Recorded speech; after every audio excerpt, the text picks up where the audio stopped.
Hola, me presento, soy Oscar Uriel Fernández Tabardillo, estudiante de la Universidad Autónoma de Chihuahua en la Facultad de Ingeniería, perteneciente al grupo 1FUB 13. Buenas tardes, mi nombre es Oscar Alberto Sánchez Molina. En esta ocasión, desarrollando el proyecto en equipos del segundo parcial de la UDA, Dinámica y Trayectoria en la Física Lenta, Física Newtoniana, impartida por la maestra Jessica Olivia Ruiz Holguín. El nombre de mi equipo es Edwin Hubble y somos el equipo número 3 dentro de los demás. Y antes de empezar con el desarrollo del tema, quisiera explicar por qué elegimos este nombre para nuestro equipo. Edwin Hubble fue uno de los más importantes astrofísicos estadounidenses del siglo XX, famoso principalmente por haber demostrado en 1929 la expansión del universo midiendo el corrimiento al rojo de las galaxias distantes. Hubble es considerado el padre de la cosmología observacional, aunque su influencia en astronomía y astrofísica toca muchos otros campos. Sus aportaciones más importantes fueron el descubrir que el universo va más allá de la Vía Láctea, así como la expansión del universo. El universo es todo lo que podemos tocar, sentir, percibir, medir o detectar. Abarca las cosas vivas, los planetas, las estrellas, las galaxias, las nubes de polvo, la luz e incluso el tiempo. El universo es todo lo que tenemos y somos. Es hermoso y misterioso. Es aterrador y una maravilla. Así que para lograr dar respuesta a todas las dudas que tiene la humanidad, tendremos que entender al universo. Hasta hace poco no se entendía muy bien el mismo, siendo un dolor de cabeza para muchos. Y a pesar de que actualmente sigue sin comprenderse, no fue hasta que se empezó a ver el trabajo de Hubble que se pudo avanzar a grandes pasos. El hallazgo de Hubble fue fundamental para entender la expansión del universo y para desarrollar el modelo cosmológico del Big Bang. Por este motivo, el astrónomo se le recuerda hoy como el hombre que descubrió el cosmos. Este hombre tuvo un gran impacto en la historia de la astronomía y consideramos que merece el nombre del equipo, así como el telescopio más renombrado en la historia moderna. Muy bien, en esta sección veremos el tema de caída libre. Se le llama caída libre al movimiento que se debe únicamente a la influencia de la gravedad. En la caída libre no se tiene en cuenta la resistencia al aire. Sin embargo, debido a la incapacidad de elaborar el escenario en vacío, ignoraremos la resistencia al aire dentro de la situación para hacer los cálculos. Todos los cuerpos con este tipo de movimiento tienen una aceleración dirigida hacia abajo cuyo valor depende del lugar en que se encuentren. En la Tierra, este valor es aproximadamente 9.8 metros por segundo al cuadrado. Es decir, que los cuerpos dejados en caída libre aumentan su velocidad hacia abajo en 9.8 metros por segundo. Con respecto al estudio del movimiento de caída libre, el filósofo griego Aristóteles asumió que los objetos más pesados caían más rápidos que los más ligeros. Esta suposición se mantuvo durante casi 2000 años, hasta que, a finales del siglo XVI, el matemático italiano Galileo Galilei demostró que en realidad todos los objetos caen al mismo tiempo sin importar el peso de estos. Galileo estaba convencido de que, en un espacio completamente libre de aire, dos cuerpos en caída libre cubrían distancias iguales en tiempos iguales sin importar su peso. Esto contradecía radicalmente las nociones aristotélicas de la caída libre. Newton quiso comprobar la realidad de la explicación de Galileo y para esto construyó un tubo de vidrio. Extrajo el aire del tubo en el cual estaban una moneda y una pluma. Al darle la vuelta, vio con asombro cómo los dos caían al mismo tiempo, con lo que comprobó que el enunciado de Galileo era cierto, únicamente cuando los cuerpos caen al vacío. Así que muy bien, habiendo visto esto, veamos con nuestro planteamiento del problema y nuestro experimento. Y bien, vamos afuera para desarrollar el experimento. Estaremos viendo dos casos. Un balón de voleibol que cae desde la ventana del segundo piso de una casa y una prenda que cae de la misma manera.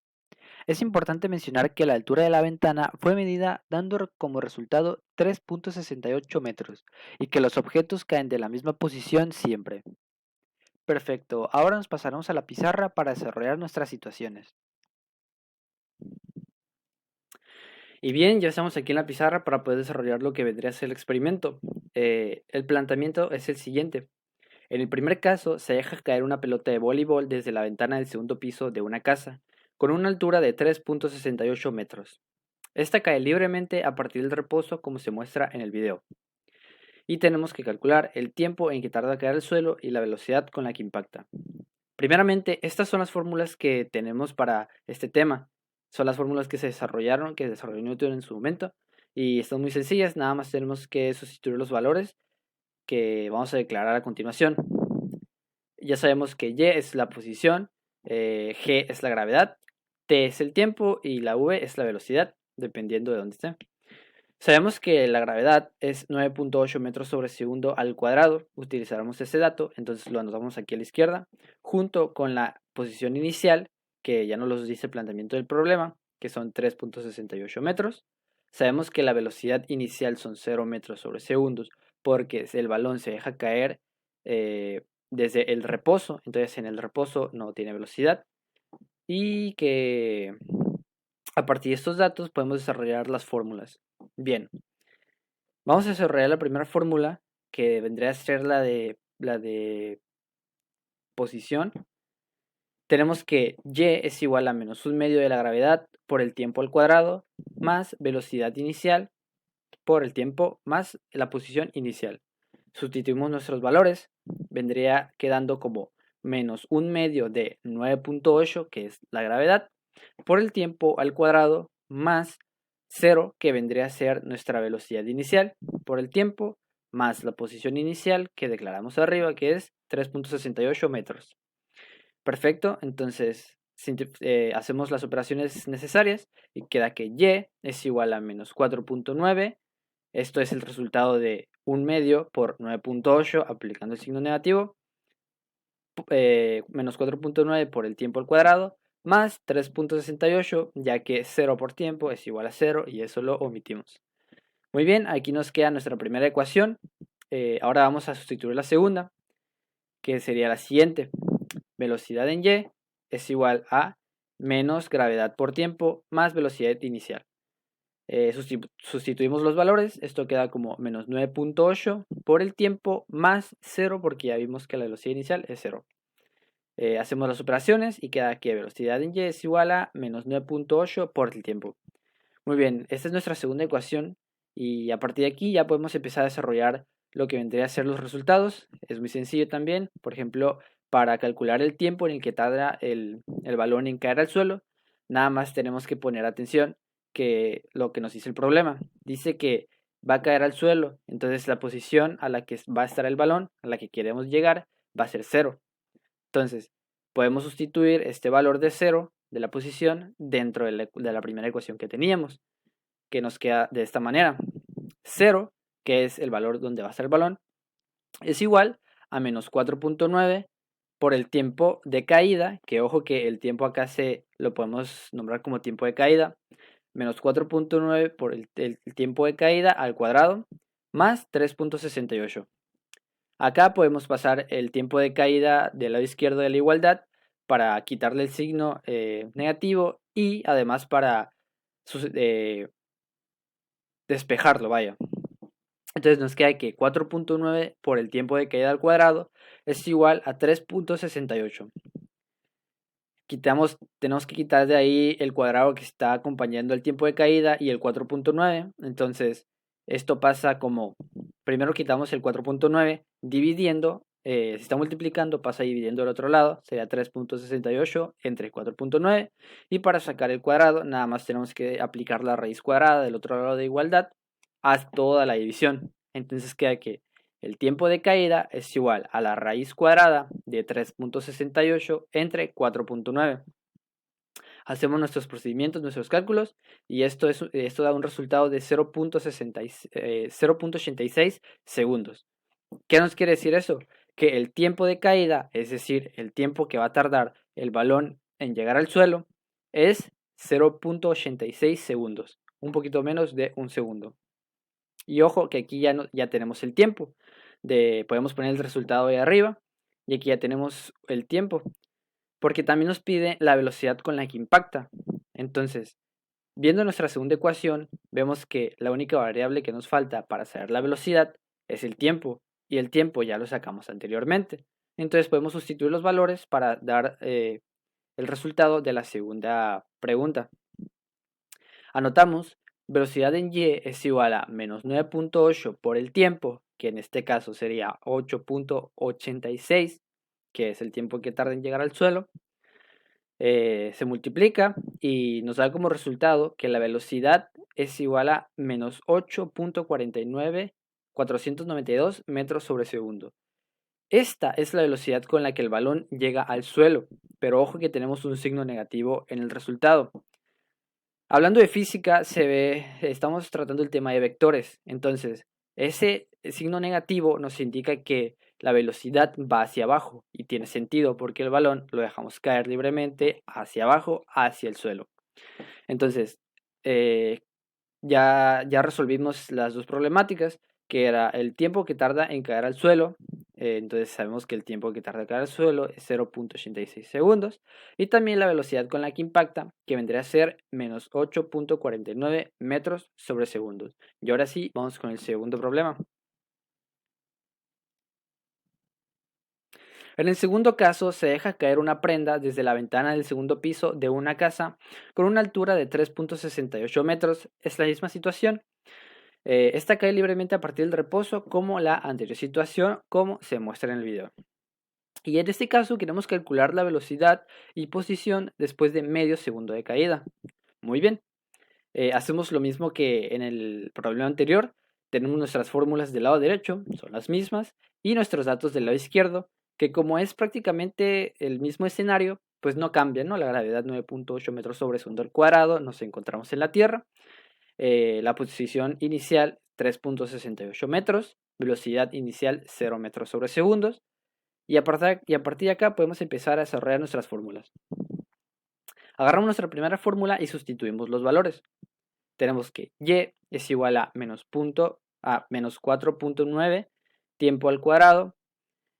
¿De dónde salió ese menos 4.9? Acuérdense que es menos un medio de la gravedad, entonces es menos 4.9 por tiempo al cuadrado, más la velocidad inicial, que viene a ser 0 por el tiempo, más la posición inicial, que son 3.68 metros. Desarrollamos nuestra ecuación y nos queda que y es igual a menos 4.9 tiempo al cuadrado más 3.68. Es igual que la anterior. Es el mismo escenario, repito. Ahora desarrollamos nuestra segunda ecuación. Velocidad en y es igual a menos 9.8, que es la gravedad por el tiempo, más la velocidad inicial, que es 0.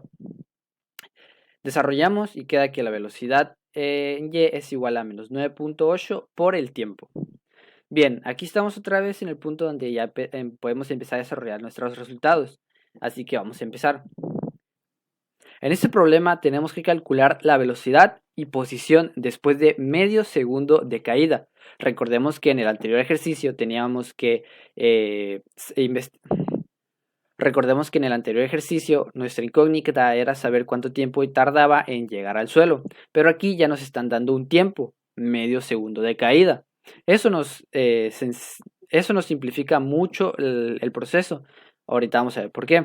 Entonces, a continuación, en donde nosotros teníamos que poner el tiempo, que es la variable que despejamos en el ejercicio anterior, ya no la tenemos que despejar simplemente porque ya nos están dando. Entonces nada más sería sustituir el tiempo que ya nos dan dentro de la fórmula que nos quedó para sacar lo que vendría a ser la posición en ese tiempo.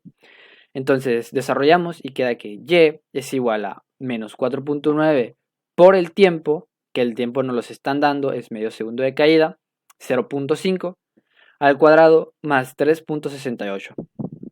Esto lo desarrollamos y queda que y es igual a menos 1.225 más 3.68. Sumamos y esto nos da 2.45 metros. ¿Qué quiere decir esto? ¿A qué llegamos? Que la posición de la prenda a medio segundo de caída en estas condiciones es de 2.45 metros. Muy bien, ahora con el mismo tiempo que ya nos dan, podemos sacar la de la velocidad. Desarrollamos en la segunda ecuación que tenemos, que vendría a ser la velocidad es igual a menos 9.8 por el tiempo. Recordamos que el tiempo ya nos los dan arriba, 0.5. Desarrollamos. Velocidad es igual a menos 9.8 por 0.5. Esto da como resultado menos 4.9 metros sobre segundos. Entonces, lo vuelvo a mencionar, el signo negativo indica el vector hacia donde va la velocidad, que en este caso es hacia abajo, hablando de una velocidad vertical. Entonces, esto quiere decir que la velocidad en la que va la prenda a medio segundo de caída es de menos 4.9 metros por segundo. Y con esto hemos resuelto los dos problemas, las dos situaciones que habíamos planteado para nuestro experimento.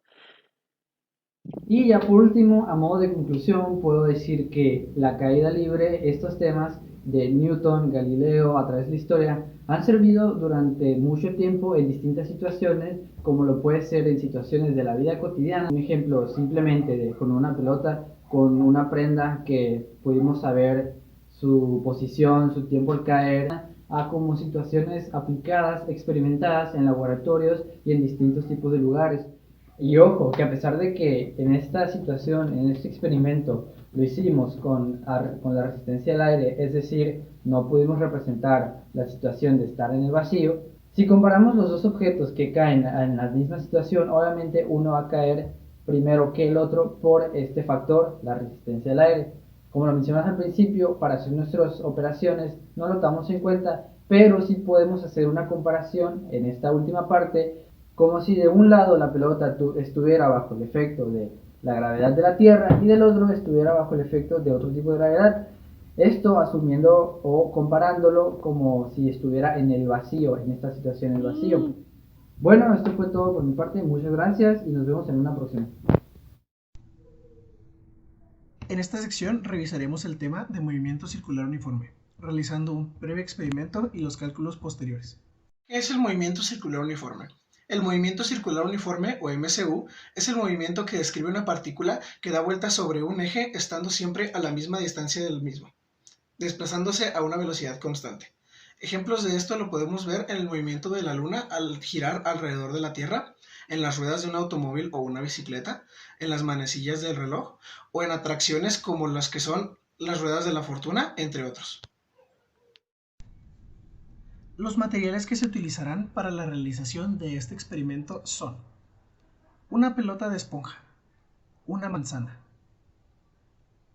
un rollo de hilaza, una cinta métrica, una aguja y un tubo plástico de una pluma. Una vez reunidos todos nuestros materiales, podemos empezar a armar nuestro sistema de movimiento circular. Como primer paso, vamos a tomar nuestra manzana y el extremo del hilo de hilaza y lo vamos a amarrar al tallo de la manzana.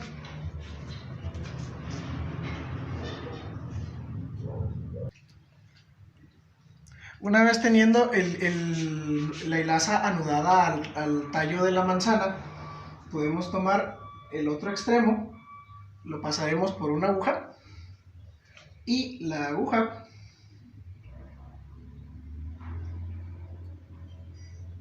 la pasaremos por el tubo del lapicero.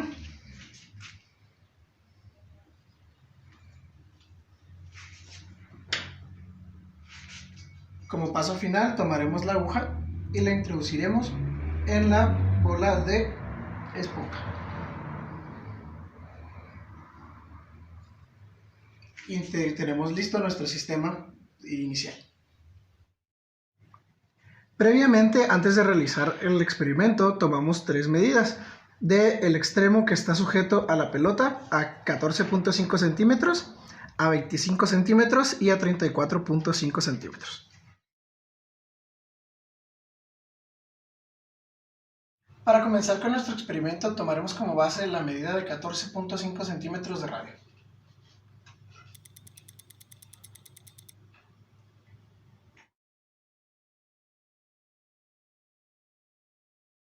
Nuestra segunda medida serán 25 centímetros de radio.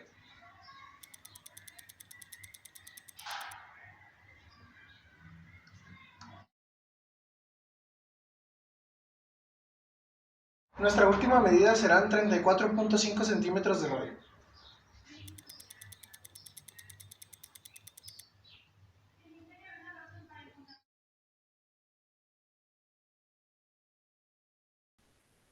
Vamos a dar inicio con la parte de cálculos y análisis de resultados. Primero podemos observar en esta tabla que previamente se notaron todos los resultados. Tenemos por un lado los radios que se tomaron en cuenta y tres cantidades de tiempo que fueron las veces que se tomó para reducir la incertidumbre del tiempo final que se va a utilizar para el resto de los cálculos.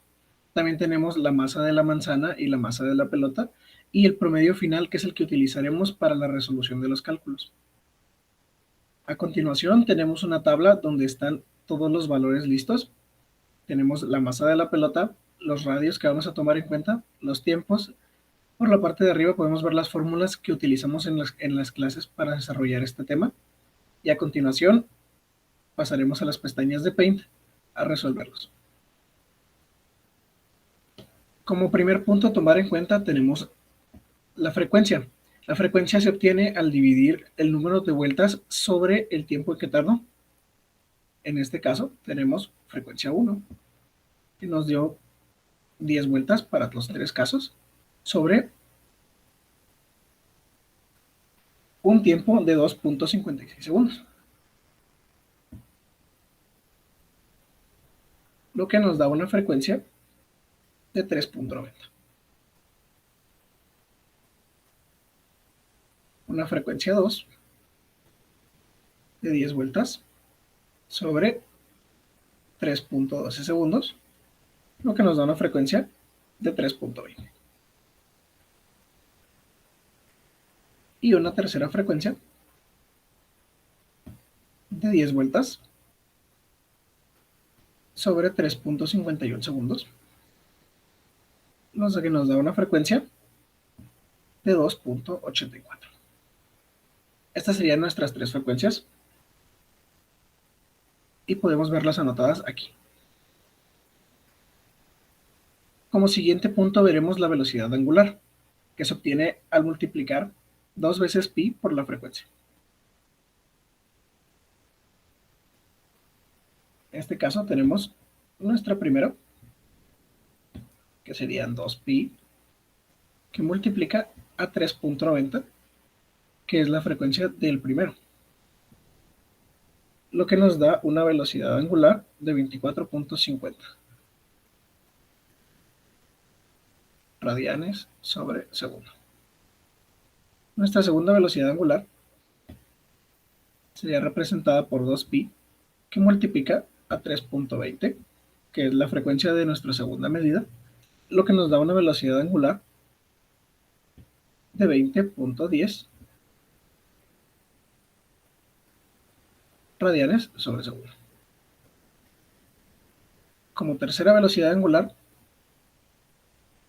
podemos tomar 2pi, que multiplica a 2.84, que es nuestra segunda frecuencia, lo que nos va a dar un resultado de 17.84, que de igual forma podemos verlos representados aquí. Ahora, pasaremos a calcular la velocidad tangencial. La velocidad tangencial se obtiene al calcular 2pi por el radio por la frecuencia. En este caso tomaremos los valores. 2pi por la frecuencia es la velocidad angular, por lo que tomaremos 24.50, que fue la primera, multiplica el radio, que son 0.145, lo que nos da una velocidad tangencial primera de 3.55 metros sobre segundo. Nuestra velocidad tangencial 2 multiplicaría 20.10 por 0.250 metros, que es nuestra segunda medida, lo que nos arrojará un resultado de 5.02 metros sobre segundo. Y por último, nuestra velocidad 3 multiplicará 17.84 por 0.345 metros, lo que nos arroja un resultado de 6.15 metros sobre segundo.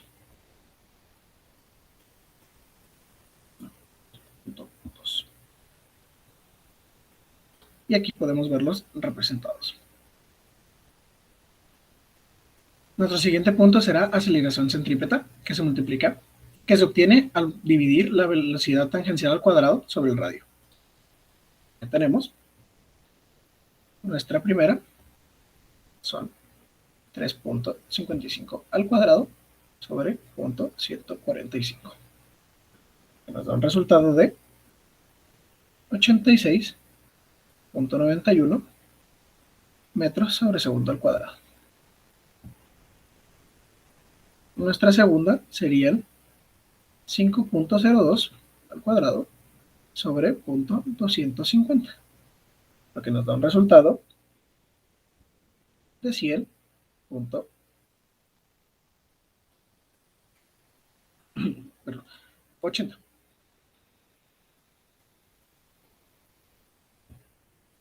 La siguiente aceleración la obtendremos al realizar 6.15 al cuadrado sobre 0.345, lo que nos da un resultado de 109.63. Todo esto son metros sobre segundo al cuadrado. Y aquí podemos verlo anotado. Por último, calcularemos la fuerza centrípeta, que se obtiene al multiplicar la masa por la aceleración. En este caso, tenemos la primera fuerza, sería igual a 86.91 por, en este caso es la masa de la pelota de esponja, ya que es la fuerza que se opone a la que ejerce la manzana. El peso de la pelota es 0.15 kilos, lo que nos arroja un resultado de 1.30 newtons. Nuestra segunda serían 100.80, que multiplica los mismos 0.015, lo que nos da un resultado de 1.51 newtons. Y por último, nuestra fuerza 3, que se obtiene multiplicando 109.63, que fue nuestra aceleración, por 0.015 nuevamente, lo que nos da un resultado de 1.64 newtons. Y nuevamente podemos verlo representado en la tabla. Esta fuerza lo que nos quiere decir A manera de conclusión, es que se podría decir que el es la movimiento fuerza que circular equivale, uniforme ha sido de gran importancia para el análisis de es la diversos fuerza que ejerce fenómenos la y pelota situaciones. en Su contra de la fuerza que aplicación ejerce es de la utilidad manzana para la humanidad al utilizar hacia este abajo. La fundamento fuerza que para ejerce la desarrollar manzana se diferentes obtiene al sistemas multiplicar aprovechando las fuerzas que intervienen en este 2.164 movimiento. El kilos conocimiento del movimiento por circular uniforme 9.8, nos que es la permite aceleración, lo identificar que nos da un valor su de uso en las diferentes 9.60 actividades newtons, cotidianas de la vida diaria.